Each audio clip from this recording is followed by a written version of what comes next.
tergantung bagaimana Bapak Ibu menarasikan. Kalau Bapak Ibu berangkat dari logika deduktif, berarti ngomong yang umum baru yang khusus. Kalau logika induktif, berarti ngomong yang khusus baru menuju yang umum-umum, yang general.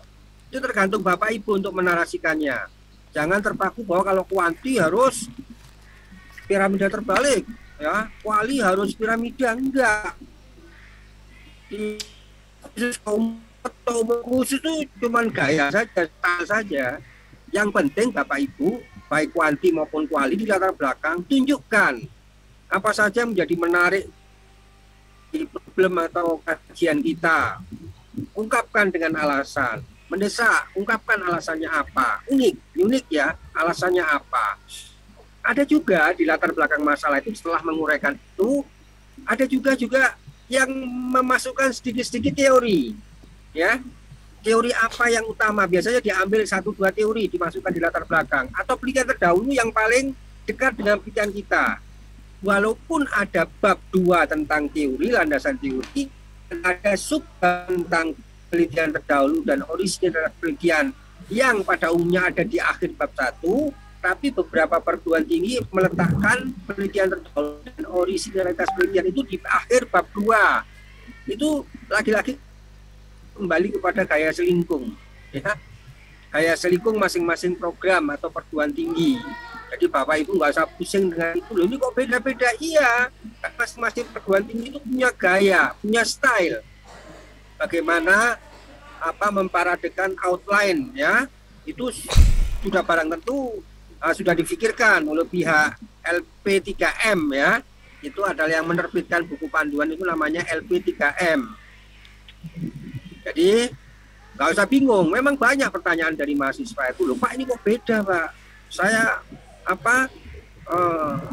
download di internet kok modelnya kok beda-beda. Iya, memang beda, jadi tergantung ya, apakah menentukan sekali, determinan sekali jika kita googling dari jurnal terbitan Airlangga atau Gajah Mada atau UINSA ya, yang untuk melihat kualifikasinya bukan dari situnya, tapi dari jurnal-jurnal yang memang jurnal sendiri, pengelola jurnal sendiri juga disertifikasi, ada gradasi, ada tingkat ya, ada yang tingkat katakanlah Sinta 1, 2, 3, 4 itu kan menunjukkan gradasi tingkat, grade ya, grade dari masing-masing pengelola jurnal. Jadi jurnal pun disertifikasi, ya diakreditasi.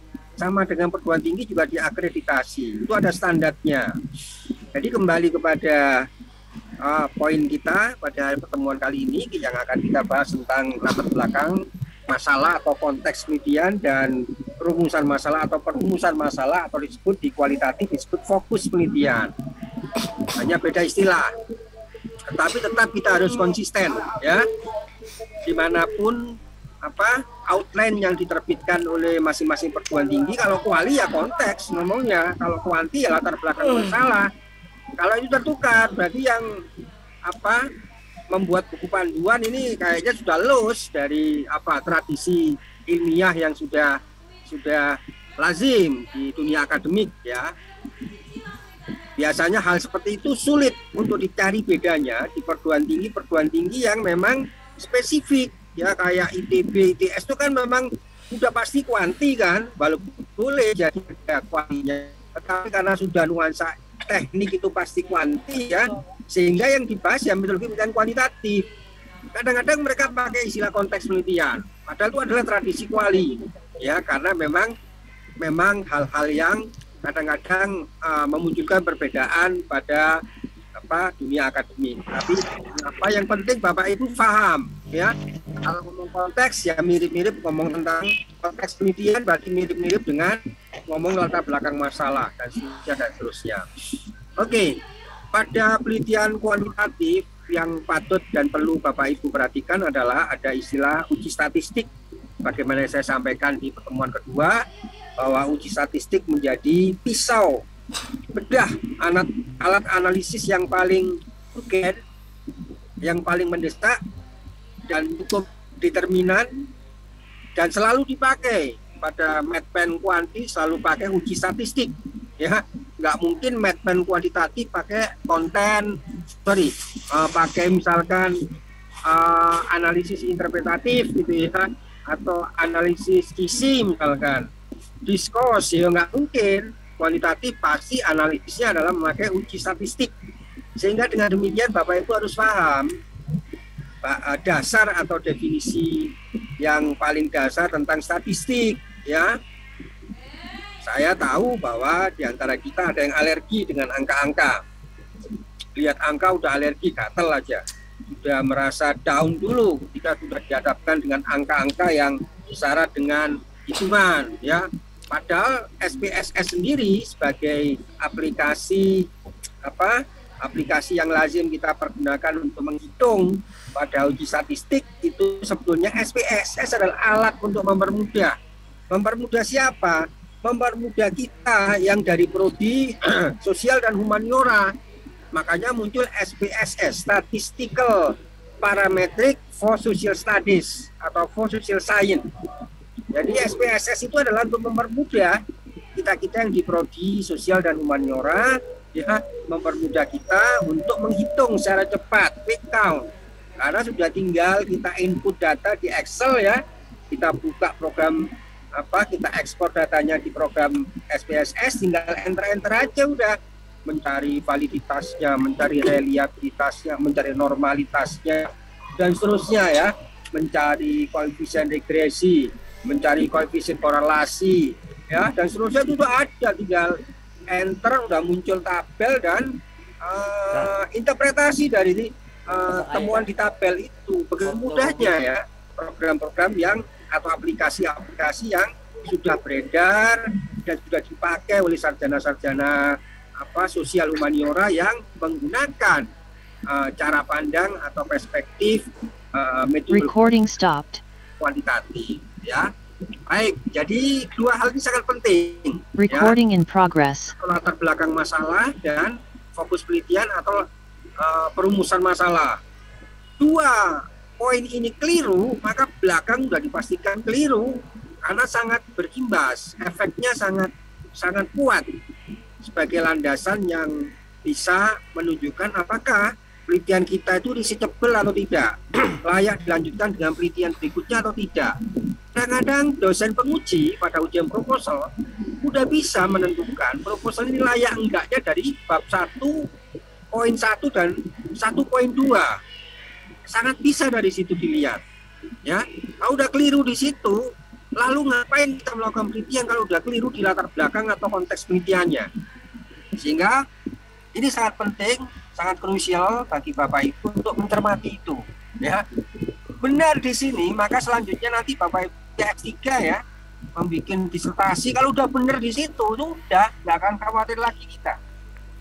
Repotnya kalau sudah S1 skripsi udah kita menjahitkan di tukang jahit, ya.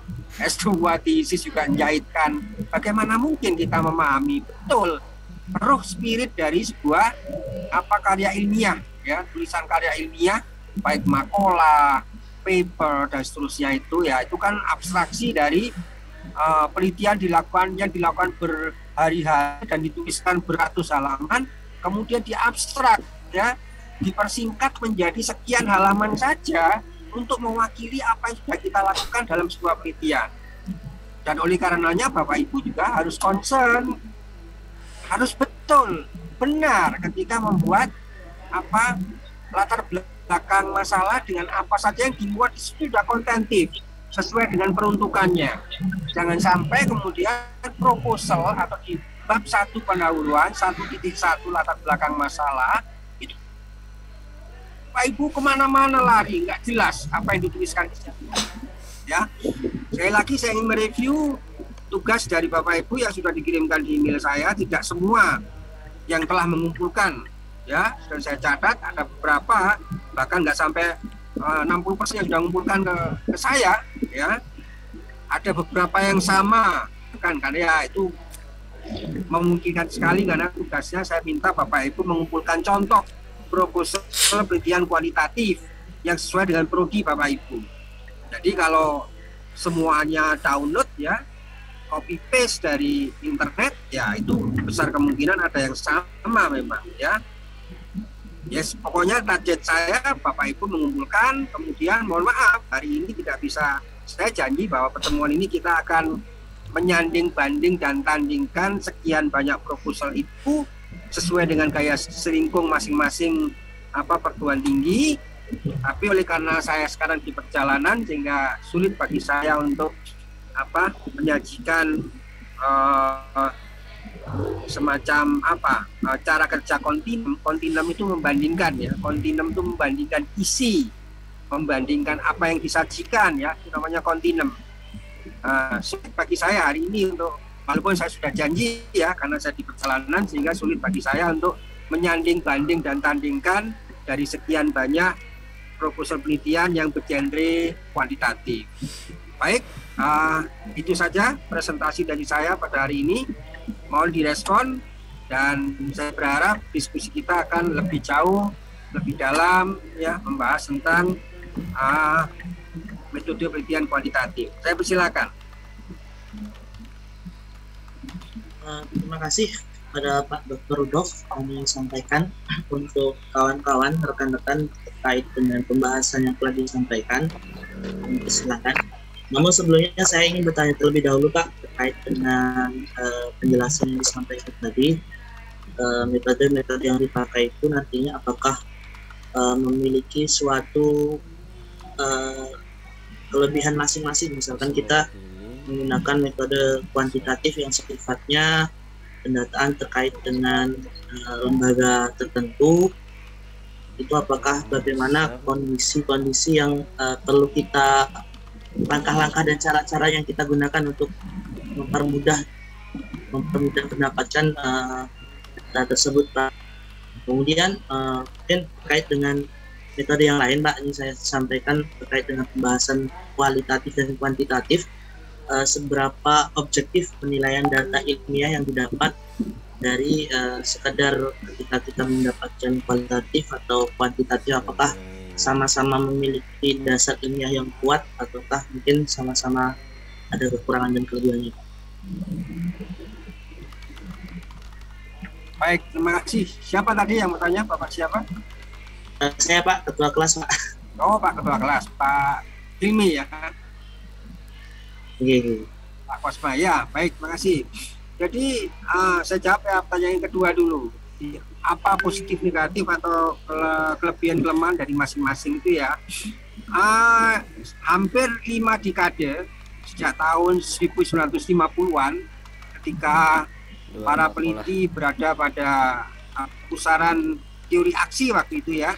Jadi teori aksi yang dimotori oleh para filosof ilmuwan dari Barat ya, khususnya dari Jerman dan Inggris, kemudian kalau dari Prancis ya juga, kemudian dari Amerika juga datang gelombang ilmuwan atau gelombang pengetahuan ilmu ya yang dimotori oleh aliran Chicago ya. Kalau di Jerman, di Eropa itu aliran Frankfurt atau disebut Frankfurt School itu aliran ya.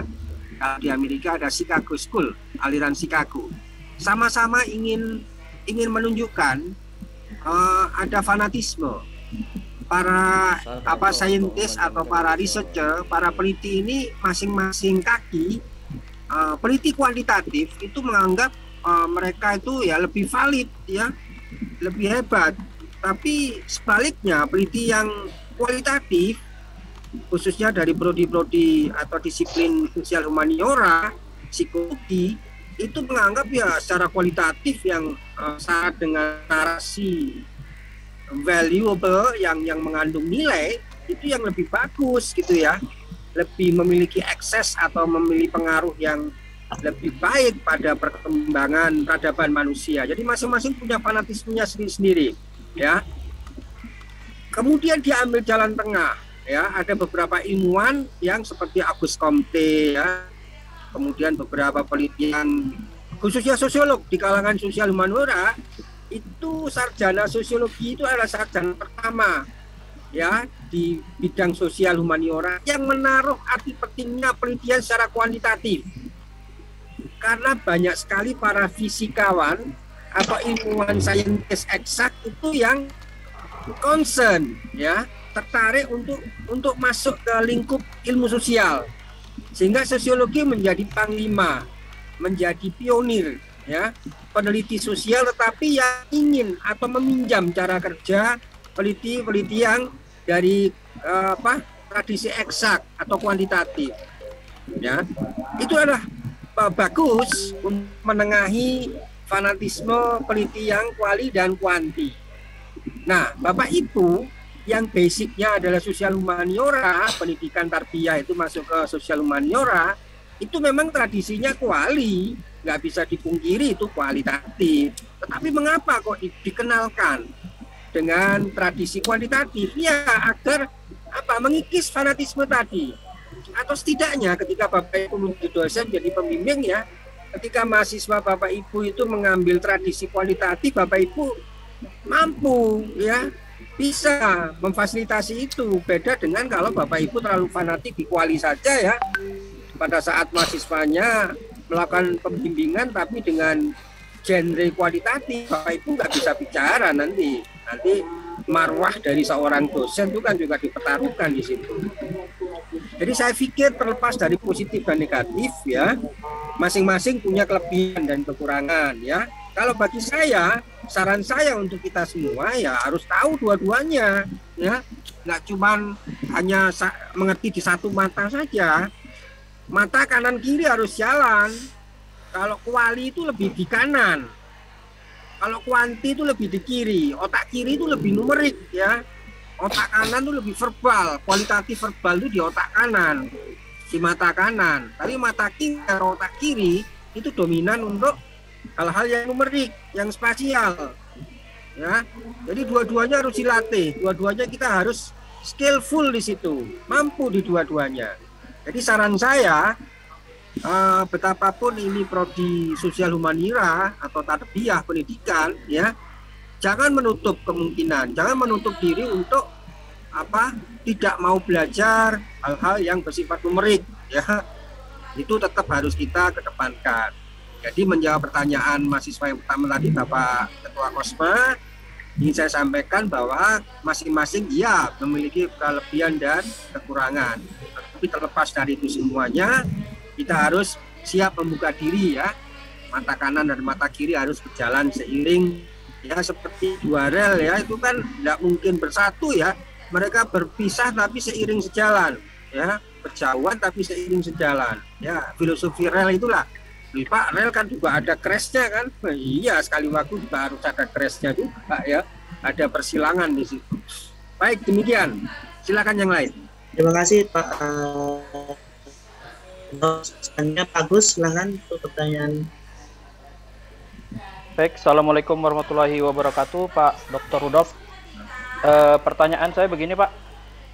Dalam menyusun latar belakang di kuantitatif itu, baik maupun secara piramida ataupun piramida terbalik, apakah itu mempunyai ciri atau karakteristik tersendiri, Pak, atau ciri-ciri yang khasnya, Pak, dalam menyusun, apakah kita menggunakan piramida terbalik atau piramida biasa? Itu saja pertanyaan saya, Pak. Assalamualaikum warahmatullahi wabarakatuh. Waalaikumsalam. Ya, ciri khasnya ya itu tadi. Kalau piramida berarti kita ngomong khusus ke umum, ya kan? Kalau piramida terbalik berarti kita ngomong umum dulu baru khusus, ya. Recording stopped. Walaupun pada beberapa tahun-tahun yang lalu itu ada semacam pakem, ya. Jadi kalau kualitatif tuh kebanyakan berangkat dari observasi baru membangun teori, berarti pakai logika induktif, ya, kalau dulu, ya. Sementara kualitatif itu berangkat dari teori kemudian ingin kita buktikan secara parsial itu, ya. Ada sementara anggapan begitu, tapi sekarang enggak, ya. Format penulisan kita mau piramida atau piramida terbalik terserah, juga bebas. Yang penting di situ ada logika, ada argumentasi yang Bapak Ibu sampaikan di latar belakang masalah, bahwa kenapa problem ini penting, kenapa problem ini mendesak untuk ditemukan solusi, kenapa problem ini unik, ya. Itu saja yang paling penting. Terlepas mau diformulasikan secara piramida atau piramida terbalik, bebas, ya Bapak Ibu, ya. Jadi sudah nggak ada lagi fanatisme harus begini begitu. Yang penting kontennya. Ya, di bab 1.1 itu kontennya latar belakang yang ungkapan itu. Mau piramida atau piramida terbalik. Memang ada beberapa buku ya, buku-buku lama itu yang menegaskan secara konfirmatif bahwa kalau kuali harus piramida misalkan, kuanti harus piramida terbalik. Memang ada buku-buku yang mengajukan seperti itu, tapi sekarang sudah enggak. Jadi ilmuwan sarjana sekarang ya, researcher, peneliti sekarang itu sudah berpikirnya enggak pada format begitu, tetapi kontennya. Yang penting di setiap subbab itu ada definisi dan fungsi kontennya ya. Saya sering sebutkan istilah definisi dan fungsi. Latar belakang masalah, definisinya apa, fungsinya apa, perumusan masalah. Pada poin bab itu definisinya apa, fungsinya apa, tujuan penelitian, definisinya apa, fungsinya apa, manfaat penelitian, pahami selami, definisinya apa, fungsinya di manfaat penelitian apa, dan seterusnya dan seterusnya. Kalau itu sudah dipenuhi, nggak akan ada lagi pertanyaan. Ya.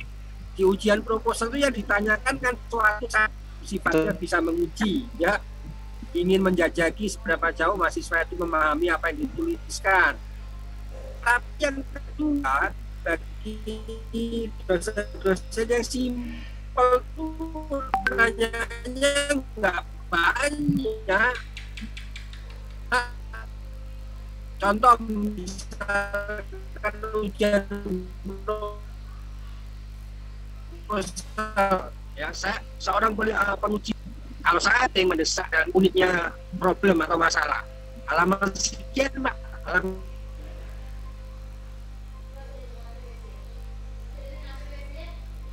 sekian Pak, bacakan satu paragraf aja. Enggak, di halaman berapa itu rumusan masalah satu, misalkan halaman berapa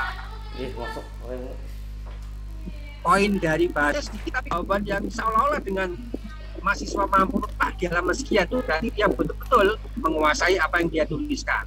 Ya, kadang-kadang halaman berapa aja nggak ngerti karena dia nggak tulis, terima jadi di halaman berapa bingung baru buka-buka di situ. Jadi ini adalah cara berpikir lateral ya, cara berpikir lateral seorang dosen penguji. Nggak perlu nanya yang macam-macam kepada mahasiswa. Cukup di halaman berapa Anda tuliskan itu. Di halaman berapa Anda sajikan itu.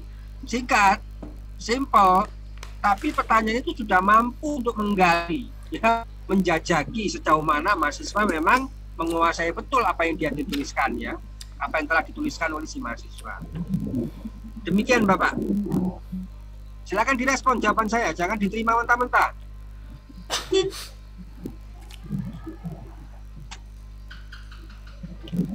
Silakan yang lain.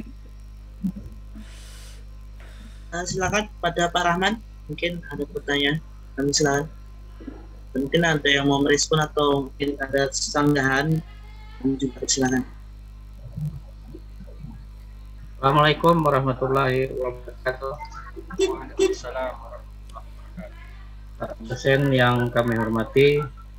Jadi begini Pak dosen ya. Jadi bagaimana langkah yang harus kita lakukan agar di latar belakang masalah dan rumusan masalah itu sinkron Pak. Nah, jadi yang kami tanyakan langkah apa yang harus kita lakukan. Itu aja Pak dosen. Ya, kalau ditanyakan langkah apa ya, langkahnya harus tegap maju jalan ya. Tegap itu artinya ya sinkron itu seperti orang konsolidasi ya. Orang konsolidasi itu kan merapatkan barisan ya kan. Kalau rapat ya harus baris, dan kalau baris harus rapat. Ya, tegas dan maju jalan.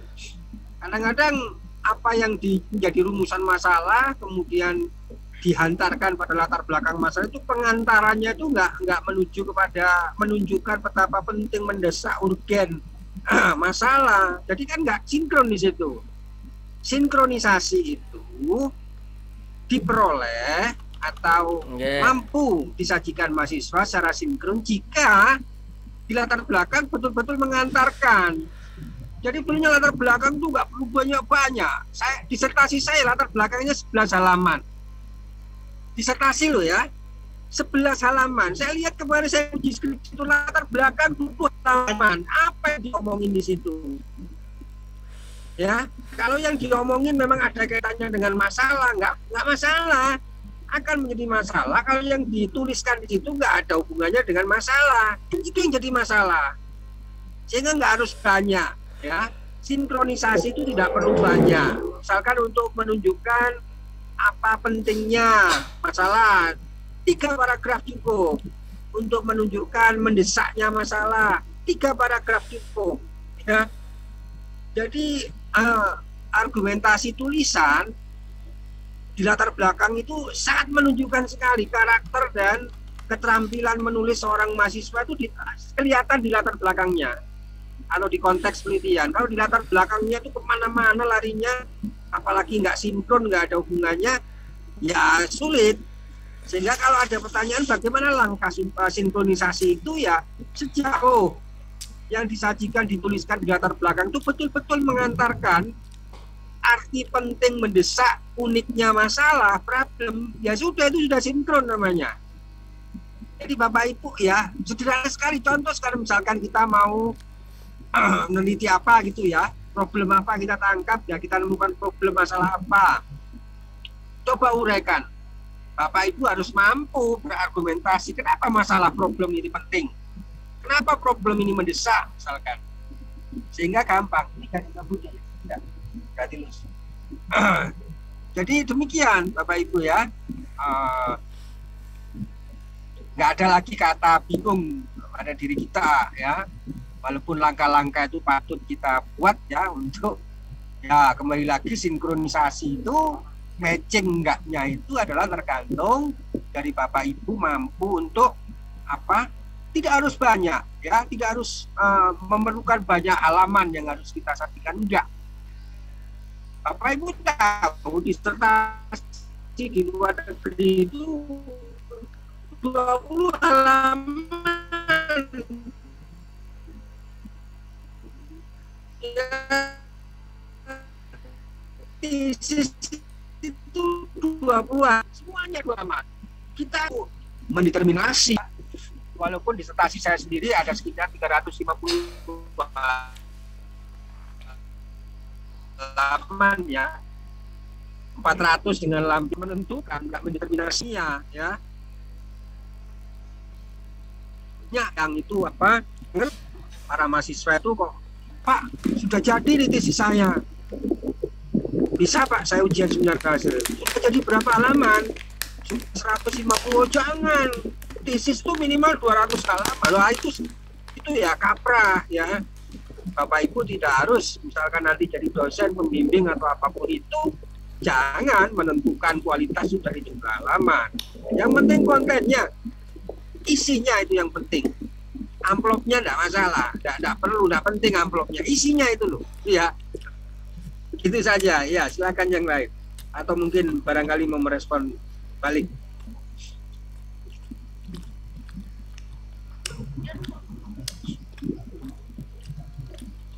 Ya, ini Pak. udah banyak yang second ini. Ya Pak, mau respon dulu bentar Pak. Mohon maaf nih, izin Pak Ya, dosen. silakan. Kalau bagaimana kalau menemui dosen yang seperti itu Pak Dokter, maksudnya yang tadi harus 200 halaman kan isinya yang penting ya, gimana Pak dosen, apa namanya solusinya, apa kita ikutin apa kita seperti apa gitu. Terima kasih ya. Anda sholat hajat 2 rakaat ya, kirim Fatihah untuk yang bersangkutan, sebelum datang ke rumah ya, bawa jeruk, buah-buahan ya, dirayu begitu. Saya mampunya cuma sekian halaman, masa nggak bisa sih gitu ya. Ya pakai argumentasi lah Bapak ya. Tunjukkan bahwa tulisan kita itu kontentif, argumentatif. Kadang-kadang itu hanya untuk menutupi saja. Ini kurang halaman Mas. Padahal maksudnya apa? Ini kurang berisi gitu ya, kurang berkualitas itu ya. Jadi kita saling saling introspeksi lah. Kalau memang sudah dipandang bahwa ini sudah kontentif, kemudian argumentatif ya, dan sudah researchable dari tingkat langkah dan upaya kita, effort kita ya, kemudian dari sisi penulisan sudah memenuhi kriteria definisi dan fungsi di masing-masing subbab ya. Selalu saya sampaikan, Bapak Ibu harus memahami subbab itu ada definisi dan fungsi. Latar belakang masalah, definisinya apa? Definisinya adalah tempat untuk menyajikan hal-hal yang mengantarkan kepada perumusan masalah. Fungsinya apa? Ya fungsinya untuk menjelaskan lebih lanjut kenapa masalah itu penting. Perumusan masalah, definisinya apa? Ya hal-hal yang akan dicari tahu jawabannya. Fungsinya apa rumusan masalah? Ya untuk menjadi dasar penelitian, untuk dicari jawaban berupa data atau informasi tergantung jenis kelamin dari penelitian yang kita tradisikan, kita jalankan. Jadi Bapak Ibu setiap subbab itu mengandung definisi dan fungsi. Bab 4 penyajian data, definisinya apa? Ya tempat untuk menyajikan data-data sebagai data-data mentah dari informan atau responden. Itu penyajian data. Fungsinya apa? Ya sebagai bahan dasar bagi Bapak Ibu untuk menganalisis atau membahas. Cara membahas gimana? Mendiskusikan data atau informasi dengan teori yang kita paradekan di bab 2. Maka dialog antara data informasi dengan teori itulah disebut pembahasan. Ya, simpel kan? Kalau sudah tahu definisi dan fungsi dari masing-masing bab dan subbab, Bapak Ibu sekali duduk, ya itu sampai ngantuk, selesai. Ya selesai di terakhir Bapak Ibu mengetik atau menuliskan. Jadi nggak sulit, ya Bapak Ibu nggak sulit. Skripsi, tesis, disertasi itu nggak sulit. Yang sulit itu apa? Yang nggak mudah itu pasti sulit. Semua hal itu adalah mudah kecuali yang sulit, gitu ya. Tapi kalau Bapak Ibu cermat dan sesuai dengan prosedur, ya nggak ada yang sulit, ya. Baik, yang lain.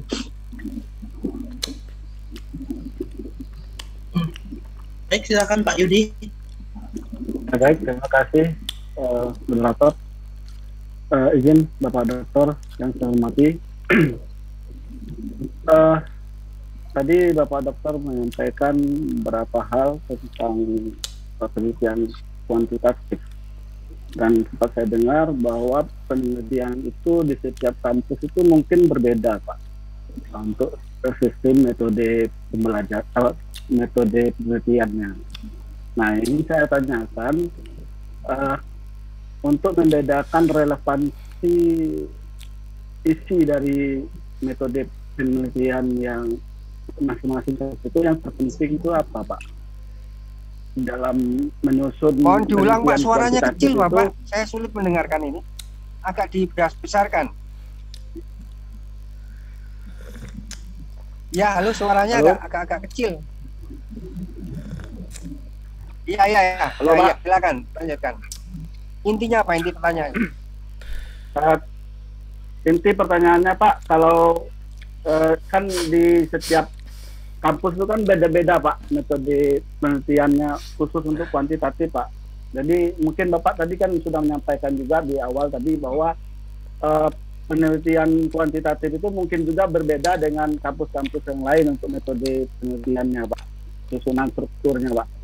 Jadi yang pertanyaan saya Pak, intinya apa yang paling penting Pak yang harus diperhatikan di setiap penelitian kuantitatif itu Pak? Iya, saya tangkap pertanyaan. Jadi yang paling penting adalah Bapak harus kembali pada buku panduan, ya. Jadi jangan melihat gaya selingkuh dari perguruan tinggi lain. Udah kadung dituliskan dengan baik, rapi, ya, tapi ternyata nggak sesuai dengan buku panduan yang diterbitkan oleh tempat Bapak kuliah, ya itu akan menyulitkan juga. Jadi yang paling penting itu setelah kita tahu buku panduan, biasanya buku panduan itu juga dijelaskan di bab 1.1 apa yang harus disajikan di situ, dituliskan, tuangkan di situ. Itu sudah ada biasanya ya Bapak Ibu ya. Jadi jangan berangkat dulu membuat, kita misalkan karena masih semester 1 ini Bapak Ibu, tapi karena nanti pengen tepat waktu ya, Bapak udah nyiapin tuh membuat proposal penelitian ya nggak apa-apa juga. Misalkan kalau toh sudah terlanjur tertuliskan ya proposal Bapak, tinggal menyesuaikan, mengadjust dengan pada apa yang dituliskan di pedoman penulisan ya. Bapak tinggal menyesuaikan aja. Beda istilah kadang-kadang maksudnya sama kok ya. Beda istilah maksudnya sama. Tinggal menyesuaikan saja. memang ada kesulitan, beberapa mahasiswa baru itu ada kesulitan. Belum lagi kesulitan kalau udah dengan faktor non akademik yang masing-masing dosen itu juga beda-beda. Ada yang dosen itu gampang ditemuin ya, tidak harus ketemu di rumah. Ada dosen yang saklek ya, konservatif ya, kita harus di kampus gitu, harus sopan, rapi, ramah ya. Ada yang seperti itu, yang killer dan ya faktor non akademik gitu.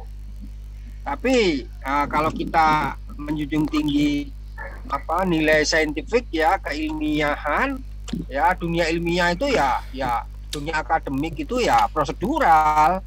Jadi Bapak Ibu sejauh dan selama sesuai prosedur, atau dalam hal ini Bapak Ibu sesuai dengan apa yang tertuliskan pada buku pedoman penulisan karya ilmiah yang diterbitkan oleh misal di kampus kita program pasca, ya sudah kita ikutin aja di situ ya. Jadi Bapak Ibu nggak usah susah-susah ya menghadapi dosen yang killer sekalipun ya.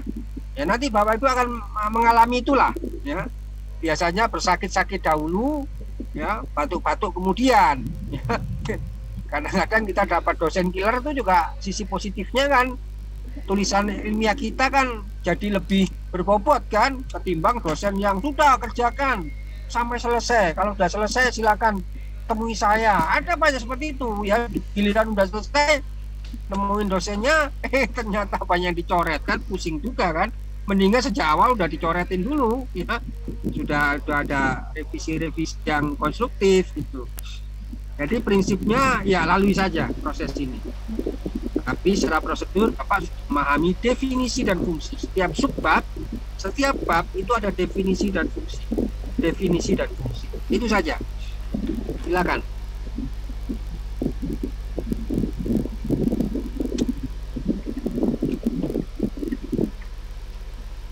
Silakan yang lain. Kalau enggak silakan Mas Dimas.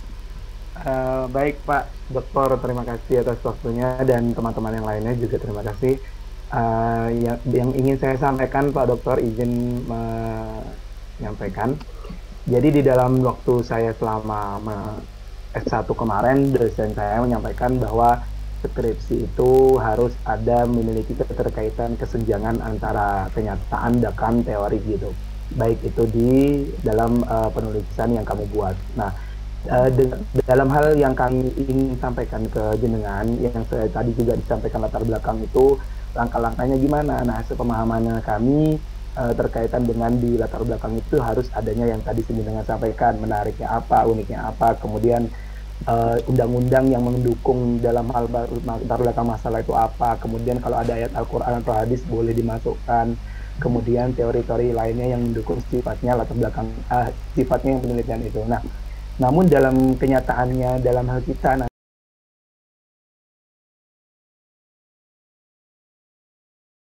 lanjut S3, nah itu di dalam kesenjangan yang kami tanyakan ini, apakah itu melihat dalam hal sisi di bab 1 saja, atau dari sisi mana kami tahu bahwa adanya kesenjangan. Nah, karena yang kita pahami dalam hal penelitian itu kan kita pasti mengetahui jawabannya waktu di bab 4 dokter. Jadi kayak hasil temuannya ternyata berbeda. Nah itu jadi dalam arti kita melakukan riset nantinya itu dari sisi mana kita mengetahui kesenjangan yang akan kita lakukan itu ternyata nggak sama ya dengan itu. Jadi mohon untuk pencerahannya mungkin dokter dan teman-teman di sini mungkin nantinya akan melakukan riset. Terima kasih dokter. Iya, bagus sekali nih, sangat filosofis pertanyaannya ya. Jadi tidak ada penelitian yang replikatif atau duplikatif. Itu artinya sama juga ketika kita diminta untuk memberikan sesuatu yang baru, ya tidak ada yang sama sekali baru di dunia ini. Tidak ada yang sama sekali baru. Ya, kalaupun itu misalkan kita berbeda pada apa, makanya pentingnya penelitian terdahulu dan originalitas penelitian itu penting untuk menunjukkan sanding banding tandingnya. Sanding itu samanya apa, banding itu bedanya apa, tanding itu apa, kelebihan penelitian kita itu apa di sana ya. Jadi kadang-kadang ya itu tadi sama ketika pada awal tadi saya katakan bahwa tidak ada penelitian yang sama sekali baru ya. ketika kita diminta untuk memberikan kebaruan atau novelty dalam bahasa disertasi ya, disertasi itu ada poin namanya novelty atau kebaruan.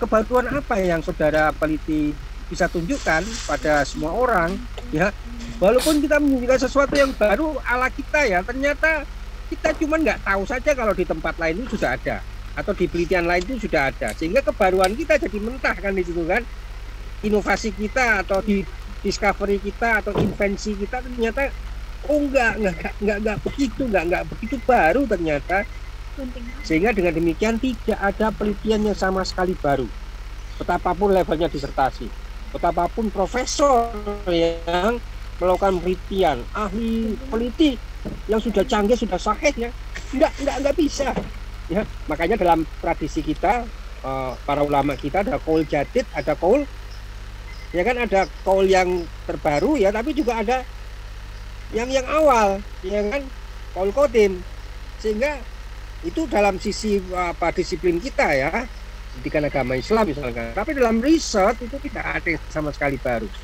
ya, kita tidak bisa memastikan, meyakinkan pada semua pihak bahwa kita benar-benar baru pada sesuatu, walaupun itu kebutuhan sebuah penelitian. Kita nanti akan ditanya itu, mana saudara novelty Anda, fact finding, temuan fakta Anda apa? Ya harus kita jawab, faktanya saya menemukan ini pada penelitian saya. Makanya ada batasan penelitian Bapak Ibu. Bapak Ibu harus mengungkapkan batasan penelitian ya, ada batasannya penelitian itu. Jadi sejauh yang saya teliti misalkan cuma sejauh 2 tahun, hanya terbatas pada sekian responden, harus hanya terbatas pada sekian informan dan seterusnya. Dengan menunjukkan batasan itu, Bapak tidak akan ditembak, Bapak tidak akan disalahkan. Kenapa kok cuma seperti ini hasil penelitian saudara? Ya, sehingga kebaruan itu bisa kita buat minimal. Yang namanya kebaruan novelty itu adalah saya ingin memberikan penjelasan baru, bukan temuan baru, tapi memberikan penjelasan baru, memberikan alasan baru. Itu adalah bahasa yang paling gampang ya, yang bisa membuat penguji itu langsung iya, memaklumi jawaban saudara. Jadi jawab ya, digarisbawahi ketika ditanya, kita didesak ya untuk memberikan penjelasan tentang hal baru apa, novelty apa yang saudara temukan dalam penelitian saudara, maka Bapak Ibu bisa menjawab, Pak, Bu, yang saya sajikan tentang kebaruan novelty ini adalah sebatas saya mampu memberikan penjelasan baru, atau penjelasan saya diharap mampu memberikan gambaran baru, deskripsi baru, reasoning baru, alasan baru, tafsir baru, dan seterusnya. Ibu nggak akan disalahkan, jangan khawatir di situ ya. Jadi sekali lagi, persoalan novelty atau temuan itu, kebaruan itu, Bapak bisa berargumentasi. Toh tulisan Bapak Ibu, sejauh Bapak Ibu menuliskan dengan bahasa dan kalimat sendiri, itu sudah baru dari sisi Bapak Ibu. Ini baru Pak, baru saja saya tulis ya, ala saya. Ada pengalaman yang lucu ya, yang konyol ya. Ada mahasiswa dari saya ingat itu dari Banjarmasin ya. Aduh, kalau dia ngomong itu bahasanya udah antara subjek, predikat, dan objek keterangan tuh enggak karu-karuan ya. Tapi karena si mahasiswa ini menuliskan ala dia, sehingga ketika dicek plagiasi cuma 5%. Jadi sementara yang menuliskan cara baku ya, dengan kalimat baik, malah kena cek plagiasinya ya, itu bisa sampai 25%. Sementara yang bikin kalimat dengan bahasa sendiri yang nggak karu-karuan itu malah 5%, ya kan? Padahal syarat utama untuk bisa ikut ujian itu kalau plagiasinya di bawah 30%. Betapa enaknya yang biasa nulis dengan acak-adul itu ya, lolos mesin plagiasi cuma 5%. Padahal kalau diteliti secara benar ya, dikoreksi secara tata bahasa itu udah nggak karu-karuan. Tapi mesin plagiasi kita, cek plagiasi kita ternyata meloloskan dia yang hanya terkena kualifikasi 5%. Ya, jadi Bapak Ibu nanti bisa pakai 2 strategi ini. Cara memparafrase yang baik itu adalah Bapak Ibu dengan bahasa sendiri yang betapapun bahasanya itu nggak karu-karuan ya. Ini pengalaman saya. Saya membimbing, bacaannya itu nggak ada hati saya baca ini bahasanya gimana cara memahami ya. Tapi lolos dia bisa lolos ujian proposal. Sementara yang bahasanya baik, baku itu nggak lolos, itu kan aneh ya. Kemudian kami mengambil kebijakan, diuji plagiasi atau uji lolos untuk ujian itu diuji secara mesin dan diuji secara manual. Ya, hati-hati. Saya dengar dari pengelola perguruan tinggi ya, akhir-akhir ini ada 2 jenis pengujian, diuji secara mesin dan diuji secara manual. Jadi Bapak Ibu nanti juga akan semakin sulit ya, tapi yakinlah kalau Bapak Ibu menuliskan dengan bahasa sendiri ya, betapapun terkesan baku, tapi kalau tulisan sendiri ya, jadikan memparafris itu membuat kalimat langsung tidak langsung ya, yang aktif jadi pasif, yang subjek dipindah jadi objek, objek jadikan subjek, itu aman.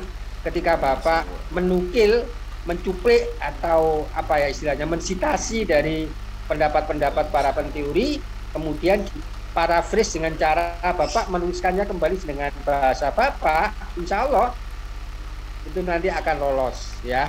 Itu saja. Ini trik-trik ya Bapak Ibu ya, trik menghadapi apa alat mesin yang robot itu, robot dengan satu lagi mesin yang humanit ya, mesin orang ini. Kadang-kadang yang rewel tuh mesin orang ini.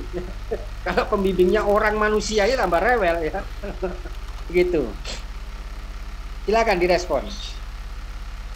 Mungkin ada respon dari Mas Dimas atau mungkin ada langsung pertanyaan berikutnya. Melihat Assalamualaikum warahmatullahi wabarakatuh. Izin bertanya Pak? Ya, silakan. Pak Ridwan dulu Pak, Pak Ridwan dulu. Antrian.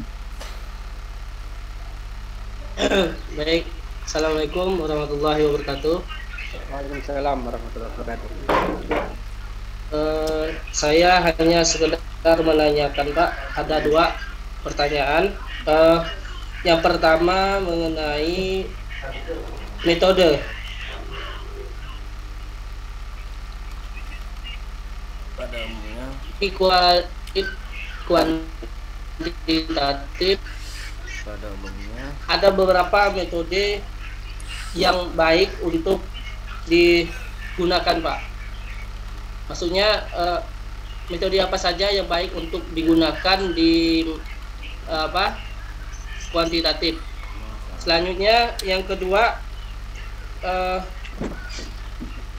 apakah metode kuantitatif ini harus membandingkan saja Pak? Apa tidak ada yang lainnya? Itu saja Pak. Baik, saya akhiri. Assalamualaikum warahmatullahi wabarakatuh. Waalaikumsalam warahmatullahi wabarakatuh. Jadi kalau pertanyaannya tentang metode apa gitu ya, kalau pertanyaannya metode itu kan Bapak Ibu harus memilih antara kuali atau kuanti ya. Jadi bukannya pertanyaan yang atau faktorialitas yang lain. Jadi pertanyaan ini saya tangkapnya begini, ngomong jenis penelitian, jenis kan 2 ya, gender. Iya Pak, iya. Kalau kuanti, kuali, masing-masing jenis itu kelebihan dan kelemahan sendiri-sendiri. Walaupun ada fanatisme di situ, ya sudah saya sampaikan tadi. Kita butuh kontinem, cara meminjam. Orang-orang kuanti itu harus membuka diri untuk meminjam cara kerja kuali. Sebaliknya orang kuali juga gitu, nggak boleh fanatik, harus bisa meminjam cara kerja orang yang satunya. Makanya muncul mixed method, metode campuran. Jadi kalau ngomong kuanti kuali, kita sudah ngomong jenis penelitian, jenis kelamin penelitian, ya. Jadi Bapak Ibu sekali lagi, ya meskipun mata kuliah kita ini kuanti ya, tapi nggak menutup kemungkinan Bapak Ibu boleh tanya yang kuali, ya. Mumpung kita sedang diskusi dan lagi enak-enaknya begini ya, kuanti kuali nggak ada bedanya kok. Bagi kita sesungguhnya yang memahami metodologi penelitian, antara kuanti kuali itu nggak ada bedanya. Lebih banyak samanya. Kalau kita ngerti spiritnya, ruh dari penelitian, kuanti kuali nggak ada bedanya. Yang membedakan itu apa? Keterampilan kita, ya, hard skill kita. Kalau soft skill-nya sama, rasanya sama-sama penelitian.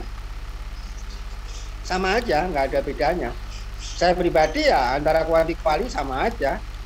Ayo mau kuanti silakan, kuali silakan, sama-sama penelitian kok. Bagaimana kita menarasikan, menyajikan hasil penelitian kita kan.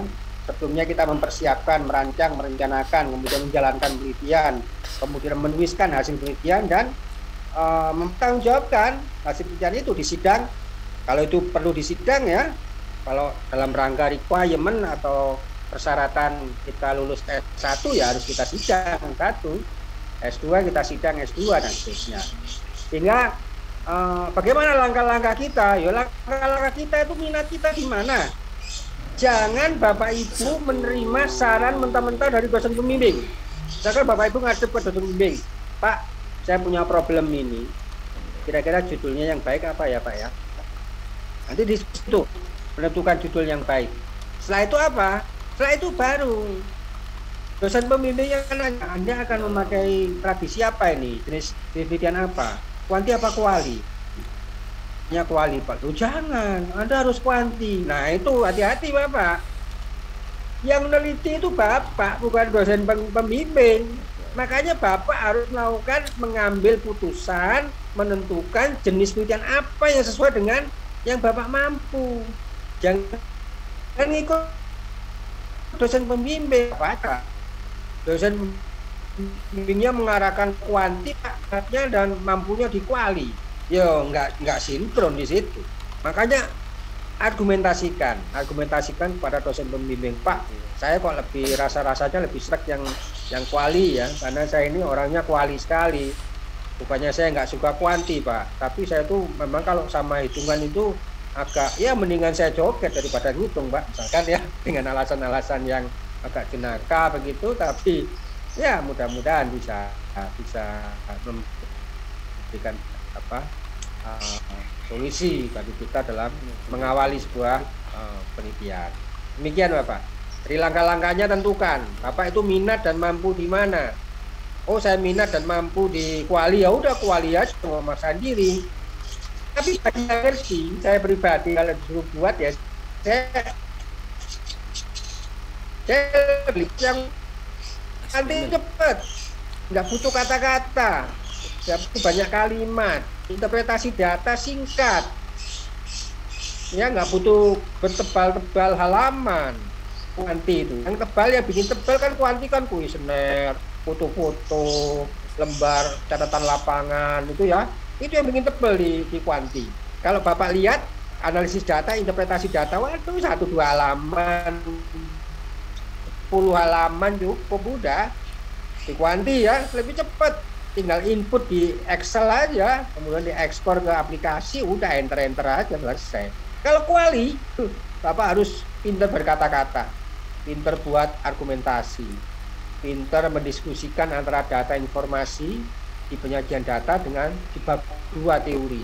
Jadi analisis pembahasan itu mendiskusikan, ya, mendiskusikan apa yang di bab 4 penyajian data dengan apa? Dengan apa yang ada di bab 2 tentang kerangka dasar teori atau landasan teori. Itu mendiskusikan antara bab 4 dengan bab 2, itulah pembahasan. Dicatat Bapak Ibu, dicatat ya. Kalau Bapak Ibu tahu definisi dan fungsi itu, cepet, tesis itu 3 hari selesai. GPL, gak pakai lama. Yang bikin lama apa? Karena terbiasa menunda. Seberat-berat pekerjaan tidak akan atau seberat pekerjaan akan menjadi ringan jika tidak dikerjakan. Ya nggak selesai Bapak. Ya harus dikerjakan betapapun berat. Gitu. Ya ini motivasi aja buat Bapak. Kadang-kadang ya itu tadi, kalau udah mentok ya pikiran nggak mampu, udah cari tukang jahit. Tapi kalau mencoba Pak, tapi kalau mencoba ya, kuantitatif, soalnya saya masih penasaran dengan metode kuantitatif. Selama ini saya menggunakan metode kualitatif, makanya saya masih dicoba Bapak. Kalau nggak nyoba kan nggak ngerti rasa. Gimana bisa ngerti rasa kalau nggak pernah merasakan? Zauk itu kan mencicipi ya, masuk ke wilayah zauk itu ada zakok, mencicipi Bapak. Cobalah, coba mengerti katanya Ari ya. Insya Allah. Ya kan? Ada lagu yang berkaitan dengan riset. Coba-coba ku lempar manggis, Ya. manggis ku lempar mangga dapat, ya kan? Itu lagu yang berkaitan dengan metodologi penelitian itu. Percobaan, trial error, ngelempar manggis kena mangga, ya kan? Dicoba dulu, kalau nggak dicoba nggak dapat mangga. Iya kan? Itu. Gimana Bapak Ridwan? Bisa ya? Bapak penjaga surga ini. Insyaallah, Pak. Amin, amin. Coba nanti. Allah. Oke, next. Coba ya Bapak ya, kan ada tugas ngumpulin proposal. Sudah belum Pak Ridwan? Sudah, Pak, yang pertama sekali. Wes, ya keren. Ya, alhamdulillah. Saya doakan semoga bisa masuk surga sekaligus kopiahnya ya. Amin.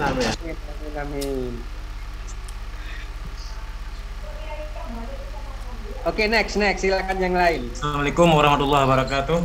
Waalaikumsalam warahmatullahi wabarakatuh.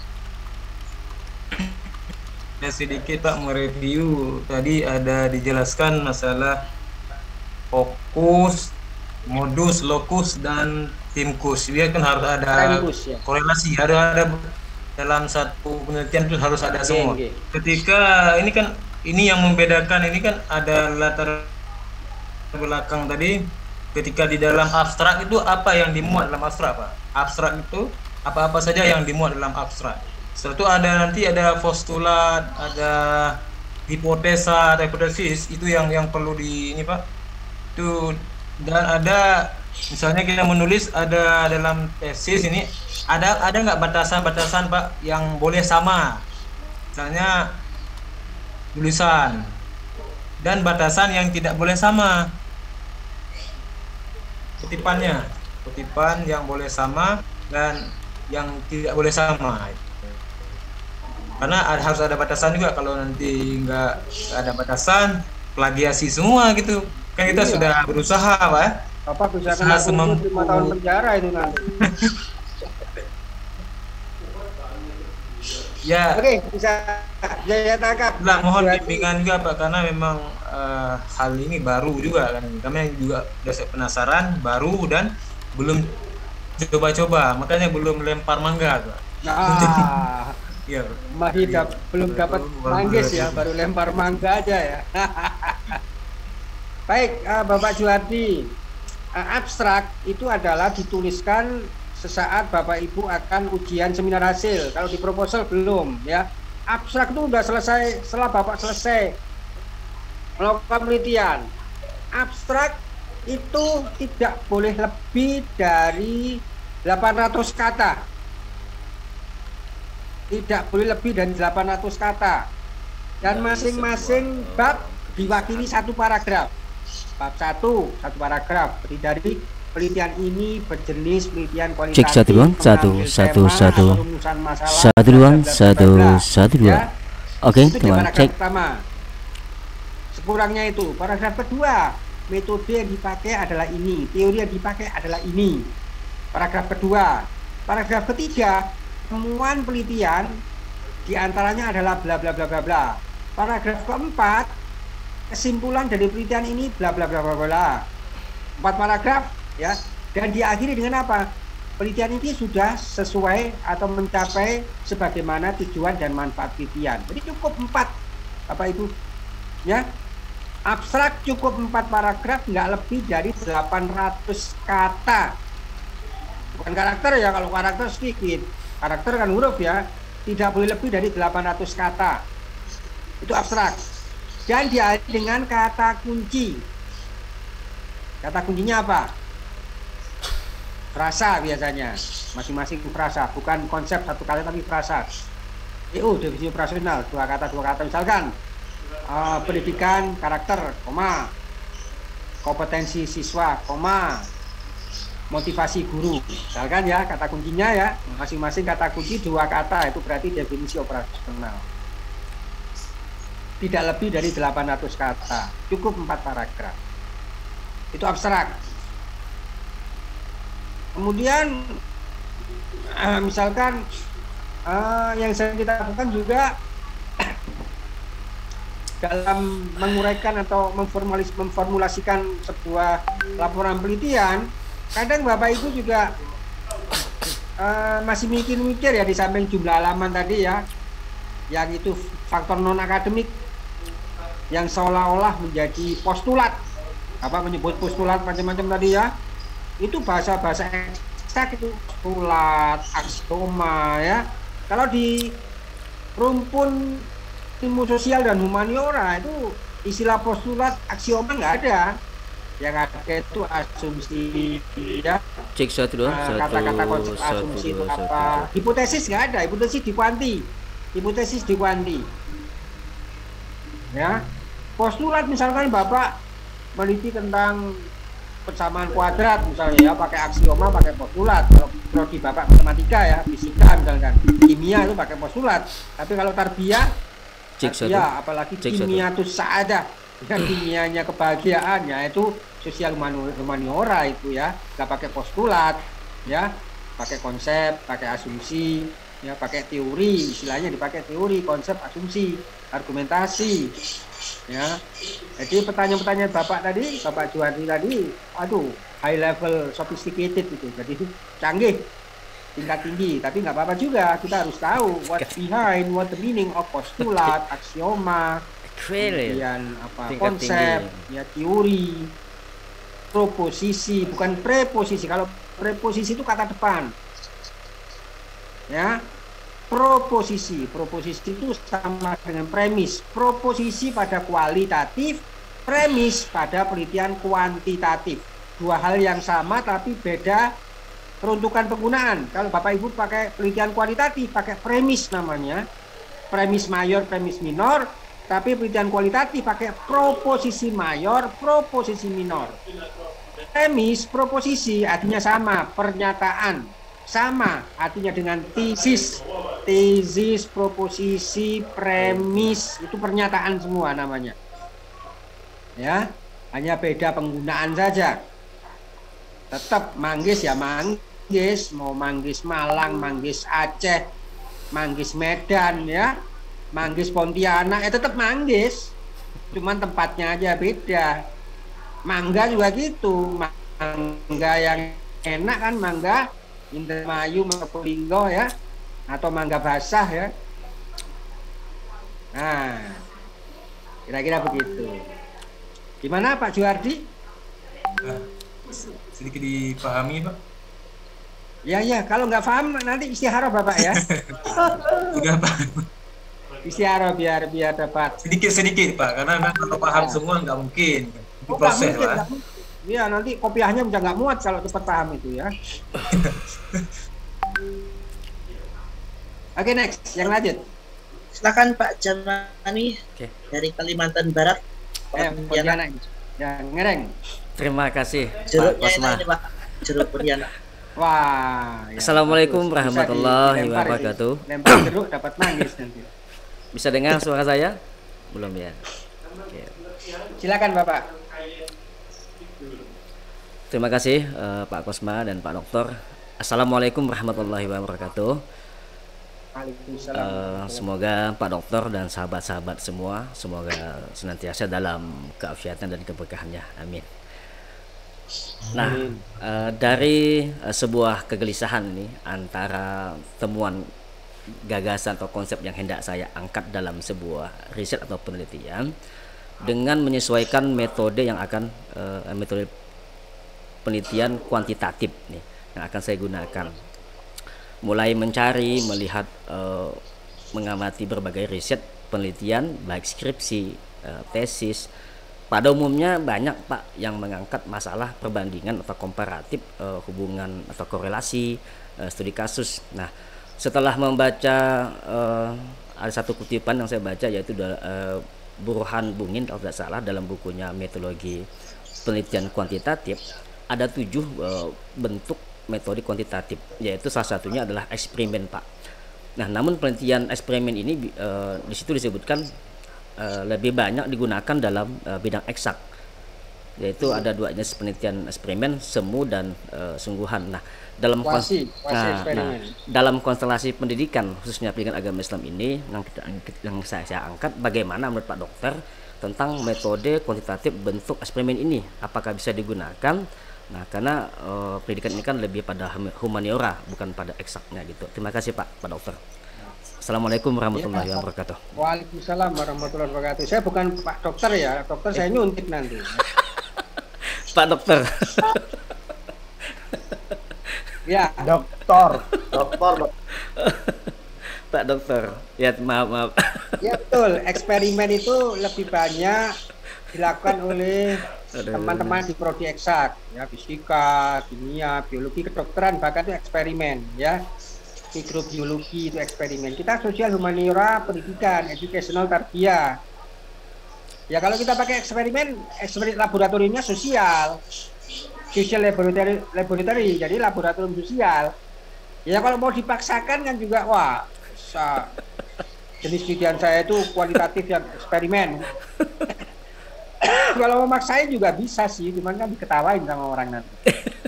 Ya, karena memang peruntukan eksperimen untuk teman-teman di prodi eksak, ya. Kalau kita kan non eksak itu ya yang bukan eksak, sama dengan langit. Apa itu dengan langit yang bukan bumi? Apa itu bumi yang bukan langit? Karena langit dan bumi berhimpitan, makanya mendefinisikan Tuhan yang terdekat. Laki-laki itu apa? Yang bukan perempuan. Laki-laki dekatnya sama perempuan. Kalau laki-laki itu apa? Yang bukan ayam. Ngapain kita dekat sama ayam? Ya kan? Dekatnya sama yang berdekat. Jadi Bapak, eksperimental itu memang baik kuasi ya. Kuasi itu semu. Seperti ini Bapak. Bapak pernah buat ketika pendidikan tindakan kelas, classroom action research. Itu kan kuasi itu. Kuasi eksperimen itu. Ya.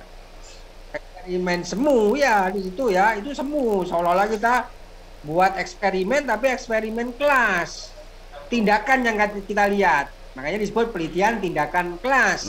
Penelitian dimaksudkan untuk menindak. Ya. Sebentar ada telepon masuk nih, saya tadi hilang. Tes, bisa dengar suara saya? Bisa. Bisa, Pak. Baik. Jadi sekali lagi ya, model penelitian yang eksperimental ini sebetulnya keluar dari jenis yang kuanti-kuali tadi. Saya ingin menegaskan jenis penelitian dua bahasa yang mixed method. Ngomong pendekatan penelitian ya masing-masing pendekatan stage. Ada research and development, R&D.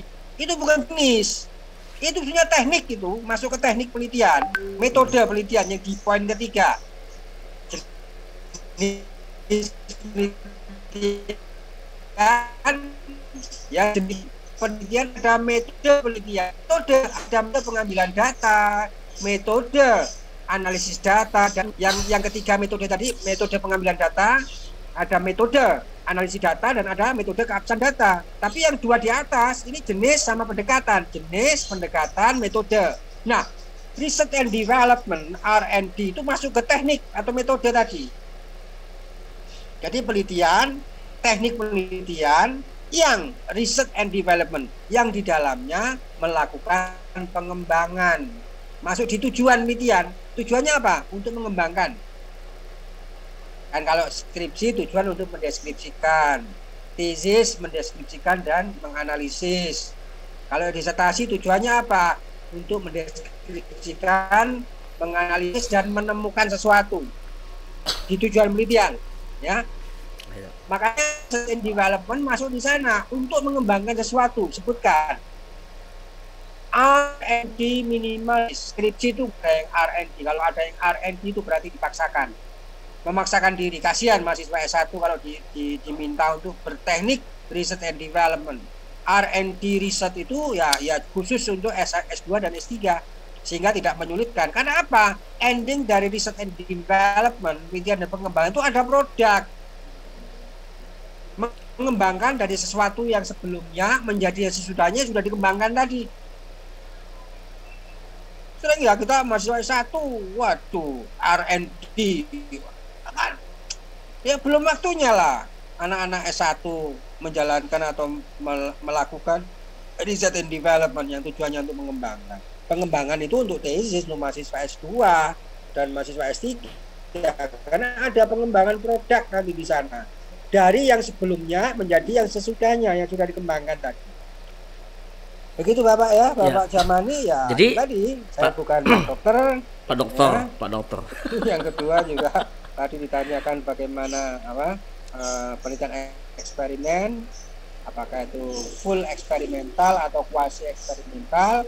Itu memang domain pada peneliti-peneliti pada penelitian bergenre kuantitatif. Eksperimental itu kuantitatif, tapi bagi yang prodi atau disiplin eksak. Tanggapan, Kain. Pak Dokter. Kalau kita kan disiplin sosial humaniora. Demikian Pak Jamani. Ya. Oke, tanggapan Pak Dokter. Jadi sekalian juga nih, bagaimana Pak Dokter tadi kalau Bapak kita Safrisal, SPD. Nah, mantap. Saya cukur terus ini, kalau nggak dicukur juga ya bisa lebat ini. Sunnah ini pada malaikat pada bergantungan tuh Pak Safrizal ini ya. Pak Dokter bisa tanggapan tadi. Kalau Mas Jaka Sri Muka ini sedikit ya, malaikatnya sedikit yang. Pak Dokter tanggapan tadi.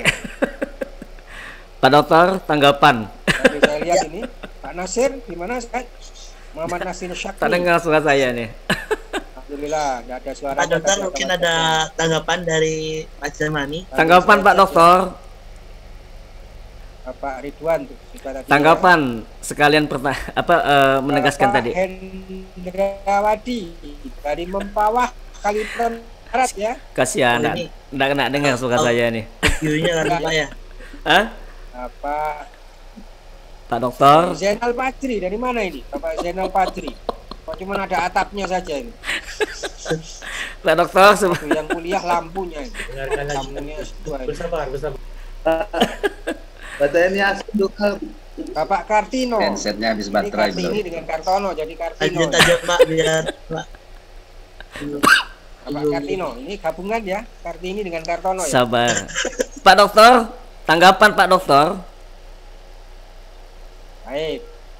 Bapak Dede Aulia. Sabar Pak Jamani, sabar. Ya. Kayaknya audionya Pak, audionya nggak kedengeran Pak. Ya. Pak Dokter. Eko Arindra Sutiawan. Lanjutkan Pak Dokter. Sabar. Semangat Pak. Apa Pak? Ini tadi ya, ini semua Pak Dokter. Lagi di absen. Pak Dokter. Ada wajahnya tapi nggak ada suaranya. Bapak Nurdin Ketapang. Nurdin Di absen, biarin. Bapak Abdul apa ini? Malik. SPDI sarjana penuh. Pak Dokter, tanggapan Pak Dokter. Keren ya. Bersabar. Yudi Pratama. Sabar dulu. Siapa? Mana ini? Tadi absen dulu Pak. Hanya 2 orang anak-anak, 2 anak lagi. Dengukan 64 orang ya. Khatibul Umam. Allah. Saja ini. Lagi lagi bangun. Ya. Ya sudah istirahat aja Bapak. Santai. Saya cuma ngecek aja ini. Pak Dokter, tanggapan? Muhammad Tolabul Ilmi. Siap. Ini kok Bapak Bapak Rangga ini. Pak Jamani, tolong Pak Jamani di-unmute Pak Jamani, di-unmute. Mufti Sahara dari mana ini? Harap bersabar. Mute-nya dari mana Bapak? Dari Depok Pak. Allahu Akbar. Allah Karim. Sabar Pak, sabar. Oke, siap. Oke, next. Kemudian Next Pak. Next siap. Bapak Alfi Miftah dari mana? Mbak Alfi. Mbak itu Pak, Mbak masih gadis itu Pak. Mbak Alfi gadis. Pak Kosma. Dari mana? Dari Palembang Pak. Iya. Aduh, suaranya nggak kedengaran. Ya sudah di grup aja, di WA saja. Dari mana? Nender dari mana? Saya daftar. Palembang Bu Alfi. Jamani gak ditangkep. Minta dia atau Mbak Alfi Dokter. Pada senang amat, pada ketawa ini. Hadir Pak. Bapak Nur Fitri Islamia. Sabar Pak Jasmani. Biar Pak. Jamani. Suaranya nggak ada. Beliau lagi absen. Bu Alpi itu suruh WA aja katanya. Jadi? Emang dari tadi suaranya nggak ada. Suaranya emang nggak ada. Ya sudah, saya cuma sekedar ini aja ya. Absen. Bapak Agus Sanjaya, ini kayaknya lagi sibuk ini. Ya Pak. Ya. Bang Roma. Ada Pak. Siap. Online meeting, wis keren. Terlalu. Bapak Yudi Pratama mana ini? Bapak Yudi. Ya Pak, saya Pak. Nih. Ada Pak. Ini udah hijau ini. Mana wajahnya? Oh wajahnya Pak. Aduh, bermasalah. Oke. Wajahnya bermasalah. Wajahnya goib. Bermasalah. Khairul Umam. Bermasalah wajahnya. Agak ada semua ini.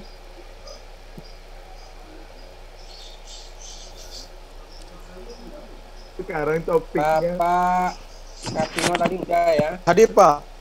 Oke, berapa jumlah ini Bapak, Ibu? Saya hadir Pak, saya belum di absen Pak. 60 Pak. 64. 60. 60 berarti 59 Totalnya ya. Satu ya. 74 Pak. Totalnya 74 Pak. Ada yang nggak ikut mungkin. 63 yang hadir. Banten belum ada absen Pak. Banten. Bali belum di absen. Iya Pak, Bali belum Pak. Ya, Aceh juga banyaknya belum. Tahu satu persatu nanti repot, nanti ketemu di jalan saya nggak tahu ini. Iya. Iya Pak. Pak wajah saya Pak. Kenal maka tak sayang Pak. Pak Jamani Pak, tanggapan Pak. Mengecewakan Pak Jamani. Pak Dokter. Ada tanggapan. Ada tanggapan. Pak Dokter. Tanggapan Pak Dokter. Silakan. Bisa dengar Pak Dokter? Bisa. Baru didengar. Nah, kaitan dengan pertanyaan saya tadi itu hanya sekedar meraba-raba untuk menggunakan bentuk eksperimen karena kalau ini saya mau minta saran saja nih Pak Dokter. Saya ingin mencoba untuk mengembangkan sebuah strategi pembelajaran interaktif itu tepatnya bagaimana kalau metode yang digunakan apakah R&D atau penelitian kuantitatif atau kualitatif itu bagaimana menurut Pak Dokter dengan adanya konsep gagasan ingin mengembangkan sebuah strategi pembelajaran interaktif gitu begitu Pak Dokter. Terima kasih. Ya bagus. Itu bisa kuali Bapak. Strategi itu muncul kan karena kita mampu menunjukkan hubungan, relasi ya, korelasi dan relasi kan. Kalau Bapak emang pakai kuanti juga boleh. Tapi kalau pengen pakai kuali berarti Bapak nanti akan menggali alasan-alasan ya. Kenapa kok strategi ini dimunculkan, alasannya apa? Itu pakai kualitatif. Sehingga Bapak harus mempertaruhkan keterampilan berlogika, logika verbal ya. Bapak mempertaruhkan logika verbal kalau kualitatif. Kalau kuantitatif itu logika numerik, logika aritmatika. Kalau kuantitatif, dua-duanya bisa dipakai. Jadi ya, ke depan jangan lagi Pak pakai kuanti atau pakai kuali. Itu mah terserah lo. Ya, setelah ini jangan ada lagi pertanyaan, Pak saya pakai kuanti apa pakai kuali. Itu sama dengan begini, Pak saya pakai sarung apa celana. Terserah Bapak, yang penting auratnya ketutup. Ya. Mau pakai gamis, mau pakai sarung, mau pakai celana ya, sama aja, yang penting auratnya ketutup. Sama pertanyaan, Pak saya pakai kuali apa kuanti ya. Kamu nanya, kamu bertanya-tanya kan susah saya jawabnya. Itu ya. Berarti Mbak Alfi suruh WA Pak Jamani. It's up to you. Ya, Bapak Ibu mau pakai apa? Kalau Bapak minat dan bakatnya di kuali ya udah kuali aja. Kalau Bapak Ibu minat bakatnya di kuanti ya silakan dieksplorasi di kuanti. Jadi ingin saya tegaskan ya, walaupun mata kuliah kita ini matpen kuanti ya, tapi silakan kita diskusi untuk menyanding banding dan tandingan antara kuanti dan kuali. Ya. Saya pribadi seneng kuanti. Cepat ngerjainnya. Itu Pak. Walaupun basic saya kuali, tapi saya pribadi seneng yang kuanti. Basic saya kuali, tapi saya seneng yang kuanti. Sama kalau saya katakan basic saya kuanti, tapi seneng yang kuali, karena saya dua-duanya seneng. Saya nggak pernah menjatuhkan kesenangan pada satu. Nggak pernah. Saya selalu membagi rata antara kuanti dan kuali. Potong PP, angsa di kuanti. Kalau aja di kuali aja. Nggak ada obat. Kalau kuanti, ya. Asal jangan kunti. Kunti mah Pak Jamani itu. Untuk menangkap kunti itu ya, Pak Jamani. Mohon maaf nih, saya di perjalanan ini singgah di rumah kakak di Lumajang. Tadi dari sini. Iya, terima kasih Pak. Terima kasih Pak. Masih 2 jam lagi perjalanan saya. Terima kasih Pak Dokter. Sambil traveling. Oke, next. Ini. Mungkin untuk batasan waktu Pak, kira-kira berapa pertanyaan kembali? Biar nanti ada patokannya. Silakan. Nanti misalkan waktunya habis ditulis di grup aja, nanti kita diskusikan di grup. Oke, ya, siap Pak. Di sini kan. Ini kan cuma sekedar aja kita lagi meeting ini kan cuma sekedar untuk menuntaskan kewajiban aja. Selebihnya kan kita bisa ngobrol di grup ya. Iya, siap. Siap. Selanjutnya Ibu Pipit dari Bali, silahkan. Baik, terima kasih Mas Hilmi. Assalamualaikum Bapak. Sehat selalu nggih. Waalaikumsalam warahmatullahi wabarakatuh. Begini Pak, dalam penelitian baik itu kuantitatif maupun kuantitatif, nah ada hipotesis dan atau wawancara nggih. Tapi pada saat di lapangan itu misalkan dari sumbernya terjadi manipulasi data. Nah, untuk membuat data tersebut menjadi real itu bagaimana Pak? Supaya nggih, itu aja Pak. Ya. Supaya real. Para peneliti yang menuliskan hasil penelitian itu ada satu hal yang sulit dihindari. Apakah itu peneliti awal atau peneliti yang sudah mahir sekalipun sulit menghindari, tangannya mesti gatel pengen manipulasi data. Iya. Ya, baik the beginners, peneliti awal maupun yang expert, mahir sekalipun itu ya sekian persen ada manipulasi data. Karena apa? Data-data itu kadang-kadang bersifat anomali. Kalau udah data bersifat anomali, sulit ditebak, unpredictable, maka apa yang kita harapkan itu nggak tercapai. Karena kita terlanjur untuk selalu mampu dalam sebuah penelitian, mampu membuktikan betul, mampu membuktikan benar, ada beda, ada pengaruh, ada relasi, karena kita terpacu dengan itu. Kalau penelitian kita itu yang terbukti H0, tidak ada pengaruh, tidak ada beda, yang udah, tidak harus H1 hipotesis kerja yang terbukti. Kalau spiritnya, semangatnya di situ, nggak ada lagi istilah manipulasi data. Manipulasi data itu rata-rata muncul karena kita pengen H1 yang terverifikasi. Betapapun H1 terverifikasi, di kualifikasinya itu misalkan cuma 30% lemah, ya nggak apa-apa katakan lemah. Di situ nanti ada ulasan, ada interpretasi data bahwa kenapa sih kok hasilnya kok koefisien relasinya kok sekian, koefisien apa bedanya kok K-square-nya sekian, ya ungkapkan. Oh ternyata responden saya nggak cukup memahami pertanyaan yang saya ajukan. Oh ternyata beberapa responden nggak serg dengan pertanyaan yang diajukan, yang itu mendorong responden menjawab tidak sebagaimana secara rasional. Kalau responden menjawab butir soal secara emosional, itulah yang terjadi. Sehingga penelitian kita nggak objektif lagi, nggak valid, validitasnya dipaksakan. Banyak sekali harus dipersiapkan bagi seorang peneliti ketika sebelum menyebar angket butir-butir soal kepada responden. Bayangkan responden merasa tersinggung, belum udah tersinggung dengan pertanyaan diajukan. Betapapun jawabannya itu jawaban structured questionnaire, pertanyaan yang terstruktur karena jawabannya sudah disediakan. Jadi tekniknya Ibu, manipulasi tidak atau sulit untuk kita hindari. Bisa dihindari jika Ibu kita semuanya memang bertujuan nggak peduli hasilnya. Kalau memang toh H0 yang terbukti ya nggak apa-apa. Tidak harus H1 hipotesis kerja yang terbukti. Paham ya? Hipotesis kan ada H0 ada H1 ya. Kalau H0 ada pengaruh, ada relasi, ada beda. H1 ya, sorry, H0 itu tidak ada pengaruh, tidak ada beda. Tapi kalau H1 ada beda X dengan Y ya. Setiap hipotesis selalu mengandung H0 dan H1. Apa adanya udah kita lalui itu ya. Kalau saya lihat casingnya Bapak Ibu di sini rata-rata memang arahnya ke kualitatif, kecuali yang milih kuantitatif. Ya, kecuali yang milih kuantitatif. Kayak Pak Safrizal ini kayaknya wajahnya wajah kuali nih. Ya, lebih kuali.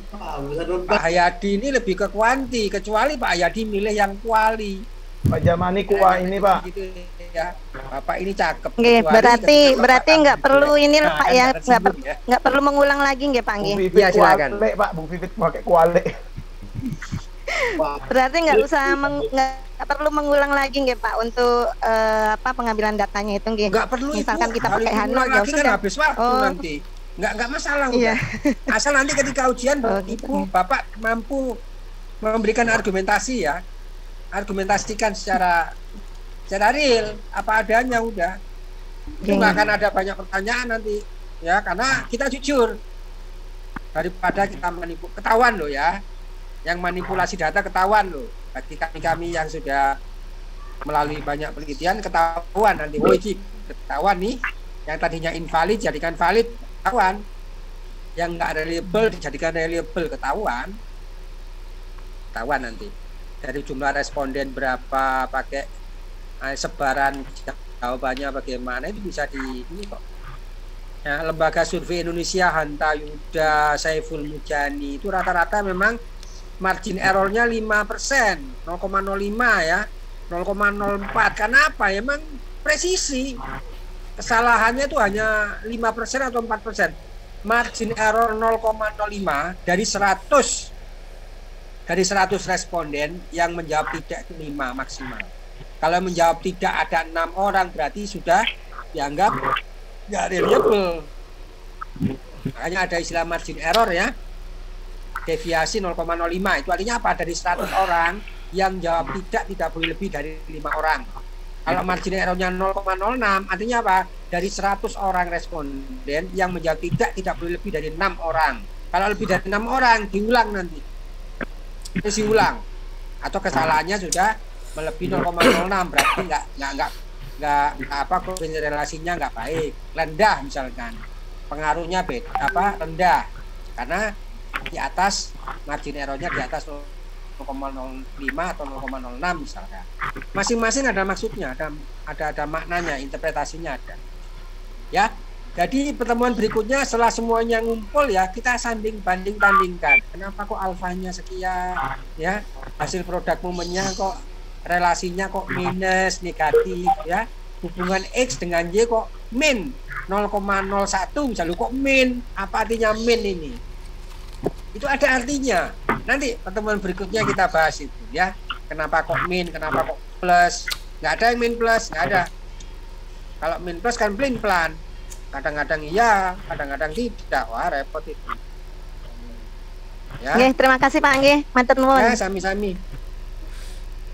Oke, Bapak Ibu, karena saya cukupkan sampai di sini ya, karena saya juga sedang di perjalanan, kita ketemu 2 minggu lagi. Yang penting kita sudah melalui pada poin hari ini, pertemuan hari ini kita membahas tentang tadi sekali lagi, silakan direview, kita membahas tentang konteks median dan fokus median atau dalam boleh Pak, saya satu kali saja Pak. Latar belakang dan perumusan masalah. Ya, silakan Bapak. Jadi begini Bapak. Insya Allah apa yang Bapak sampaikan terkait dengan materi hari ini kami pahami. Namun bahwa antara pemahaman ketika kita masuk ke dalam tataran praktis kadang agak kurang seiring sejalan. Oleh karena itu, pada kesempatan kali ini yang terakhir ini saya minta kata-kata sakti dari Bapak sehingga membuat kami ini yakin percaya bahwa kami pada akhirnya nanti akan menyelesaikan penelitian kami dan kami berhak untuk menyandang gelar S2. Ini yang pertama. Kami minta motivasi semangat Bapak hari ini. kata-kata saktinya seperti apa. Yang kedua ini sepertinya tidak ada hubungannya dengan materi kita hari ini, Pak. Mohon maaf sebelumnya. Saya ingin menanyakan nama Bapak ini Dr. Haji Rudolf Trisukamto. Saya ingin menanyakan asbabun nuzul nama Bapak ini gimana kok ada bau-bau Belandanya gitu loh, Pak. Terima kasih, Pak. Masya Allah. Berat nih. Pak Ayati dari mana ini? Kalimantan. Kalimantan, Bapak. Kalimantan Barat. Oh, Pontianak ya. Pontianak apa Ponti Bapak ini? Apa Ponti Mohon Mama? izin, Pak. Mohon izin, Pak. Kabupaten Ketapang, Pak, tepatnya. Bang Hayadi mau meneliti Bapak Doktor coba paling tuh. Ya, baik. Kata sakti. Kata sakti dari saya. Kalau pengen sakti harus banyak tirakat ya. Lihat toh. Ya, lihat toh. Latihan, exercising. Kalau udah latihan, lihat toh. Exercising ternyata nggak bisa, ketik Rex masih King Kong, Bapak. Ya kita bisa sering diskusi lah. Makanya pentingnya kita kuliah ini kan diskusi, Bapak. Ada kesulitan, sampaikan. Siapa tahu kita bisa sudut berjamaah nanti, ya. Kemudian yang kedua, apa sih asbabul wurudnya? Saya tuh nggak turun dari atas, tapi dari samping ya. Nah, ini disebut asbabul wurud. Wajah tasmiyah. Nuzul, yaitu nama pengarang. Ilmu kitab, ilmu falak dulu. Nah, ada seorang mu'alaf. Apa saya ngaji kok ada ilmu falak pengarangnya itu seorang mu'alaf dari Belanda masuk Islam, kemudian dinisbatkan ke sana. Kalau nama asli saya bukan itu, Nur Muhammad aslinya. Nur Muhammad Ismail, tapi karena dinisbatkan pada musannif pengarang ilmu falak ini, kemudian saya diberi nama itu. It's okay, what behind the name? Nah, ya ada masalah dengan nama. Semuanya namanya Abdullah, Abdun semuanya. Nanti nggak ada nama Safrizal, Juhardi, Jakarta, nggak ada, yang semua itu fana. Yang ada Abdun. Ibnu Ibrahim, ya semuanya. Kullun nas Ibnu Ibrahim. 6. Jadi singkat saja Pak Haryadi ya. Terima kasih dokter. Ya, hari jadi. Baik, terima kasih karena sebenarnya saya pengen lama-lama, tapi karena ini di perjalanan ya, insya Allah 2 minggu lagi saya stay di rumah, jadi bisa lebih sampai jam 4 lah, boleh lah ya. Pertemuan berikutnya kita sanding, banding, tanding, dan bandingkan apa-apa yang sudah sanding, dibuka. banding. Pakai tugas Bapak Ibu ya, insya Allah nanti kita sanding, banding. Saya minta kepada admin ya, nanti di slide-slide dimunculkan 2-3 slide tentang apa yang dikumpul, tugas yang dikumpulkan. Nanti saya share ya filenya, nanti dibuka slide 1 dibuka, file 1 dibuka, oh gayanya begini, file 2 jadi file 3 kita diskusikan terus kenapa kok beda, apa samanya ya, apa keunggulan masing-masingnya, sehingga sambil berjalan Bapak Ibu sudah mampu mengenali proposal yang bergenre kuantitatif. Banding. Begitu, terima kasih. Mohon diabadikan dulu, diambil untuk laporan. Oh iya Pak, mungkin sambil mengucapkan Pak Ketua Kosma silakan diambil. Misalnya di grup ya, nanti saya laporkan ke manajemen pajak. Untuk sama-sama mengucapkan selamat hari ulang selamat 1 abad FU Pak, sama-sama mungkin.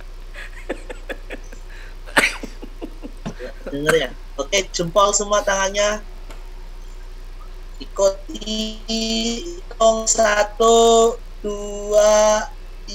3. Oke, hidupkan lagi yang kedua. Jempol semuanya. Hitung on kamera. Oke, terima kasih. 2, 3. Bapak Ibu sekalian, mohon maaf, saya pamit dulu. Ya, terakhir saat Wijaya Langkung datang dan diundang, pulang nggak diantar. Saya datang diundang, pulang saya pulang sendiri. Terima kasih banyak. Mohon maaf atas segala kesalahan. Allahumma fiq ila komentarik. Assalamualaikum warahmatullahi wabarakatuh. Waalaikumsalam warahmatullahi wabarakatuh. Sanding, banding, tanding, banting. Amat. Harlah NU yang Jamani masih penasaran. Aja Mani mau Tadi tuh nyesal nanya tuh. Oh, yang ketiga tadi belum Bang Roma mana lagunya? 1, 2. Apa ada? Rizal ini kan menasabahkan keluar ini kita kan konfirmasi ini dia statusnya keluar blok karena apa? Hari ini juga kalau emang dia keluar blok emang nggak mau, dia nggak bersedia kan, padahal dia ini kita kan ngambil. Ada ucapan ke Pak Kosma? Dewi, Bu Dewi. Pak Kosma, dulu di mute. ingin bertanya. Pak Kosma. Apa lagi Pak Ridwan? Pak Kosma. Tugas Pak Lutro tuh sama Bapak juga kah? Sama Mas Umi kah? Nggak usah Pak, rasanya Berarti yang udah dikirim kemarin itu aja. Kita kirim ke saya, nanti biar ke beliau aja langsung. Ya maksudnya yang berarti yang udah dikirim sama Bapak kemarin tuh berarti. Oh iya. Biar saya kirim kalau yang sudah sama saya. Saya record tadi nggak Pak Kosma? Yang record Pak Jamani kan Pak Jamani record semua Pak Jamani. Udah? Tugasnya bukan langsung dikirim ke Pak Rudolf ya? Ya Bu. Nomor tidak dikenal kok depok. Oke, terima kasih. Selamat bubar barisan. Bubar barisan. Ya, terima kasih Pak Kosma. Terima kasih Pak Kosma. Mas Hilmi, saya belum ngirim, berarti langsung ke sana ya? Siap. Oke, kita beliau aja. Langsung ke emailnya Mbak Alfi, jangan lupa WA Bang Hayadi itu. Lagi kesepian. Bilang aja. Mbak Alfi. Apanya mau Mas Aris Dimas? Mas Dimasnya Mas Aris Dimas. Bilang aja itu Mas Dimas itu. Iya. Mbak Alfi. Dari tadi Pak Hayadi gini terus kodenya Iya. nih kayaknya. Iya, salah. Bukan gini lagi Bu Dewi, langsung gini 4 langsung. Mas Dimas udah mau ke Palembang gitu apa? Mau nemuin Mbak Alfi ya Pak? OTW malam ini. Iya, Mas Dimas tuh modus tuh Mas Dimas. Iya, Mas Dimas. Tapi tanya dulu Mbak Alfinya masih single apa belum? Jangan-jangan udah nikah tuh. udah sering WA Pak. Ya, alhamdulillah lah. Iya. Akhirnya lempar mangga. Lempar mangga ya. Yang ditangkap manggis. Teman-teman. Ada mendoakan. Ternyata Pak Aris Dimas udah next level. Teman tapi menikah. Mantap. Awal dari dulu kan. Ayo gimana Bang Hilmi Isra Mi'rajnya itu acaranya tanggal 17. Ya, untuk Isra Mi'raj kita tetapkan seperti sesuai jadwal ya Bapak Ibu. Alhamdulillah udah terkumpul semua, tapi belum saya rekap semuanya pendanaannya. Nanti segera saya kirim ke rekening beliau untuk yang sisanya mungkin nanti bisa kita sampaikan di grup, dan mungkin untuk keperluan aku nanti kita sama-sama sepakati.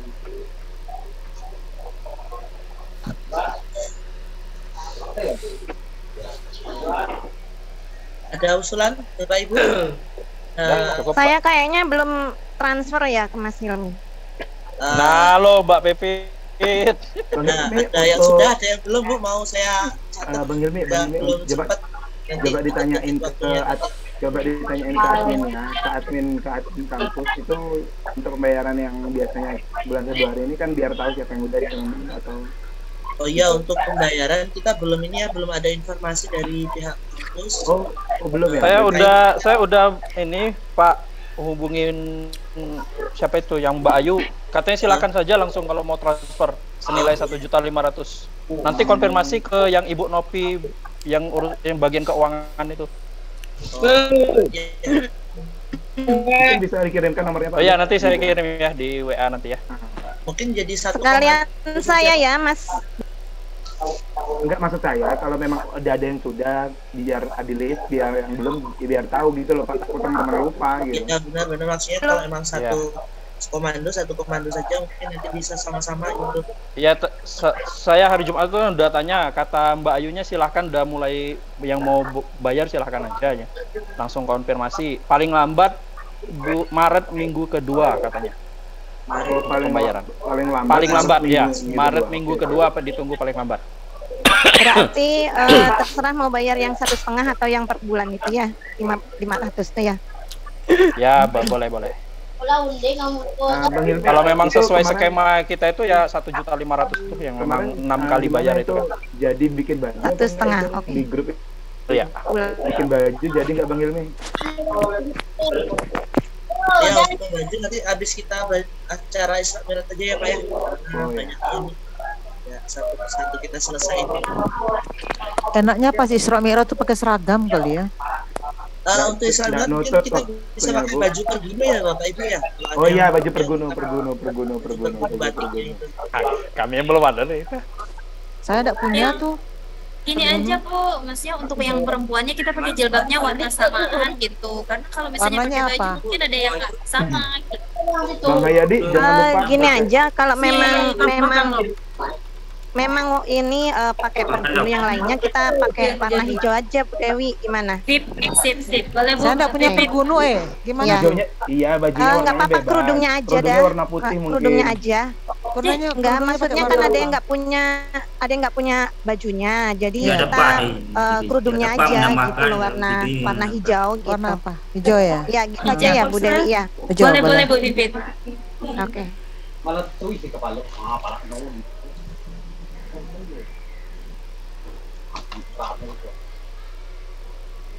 Wih panik. Bengaan nasi bubuk tuh bengen. Tanya semut tadi bengen. Hai kau. Ya, mohon izin keluar. Assalamualaikum warahmatullahi wabarakatuh. Waalaikumsalam warahmatullahi wabarakatuh. Ibu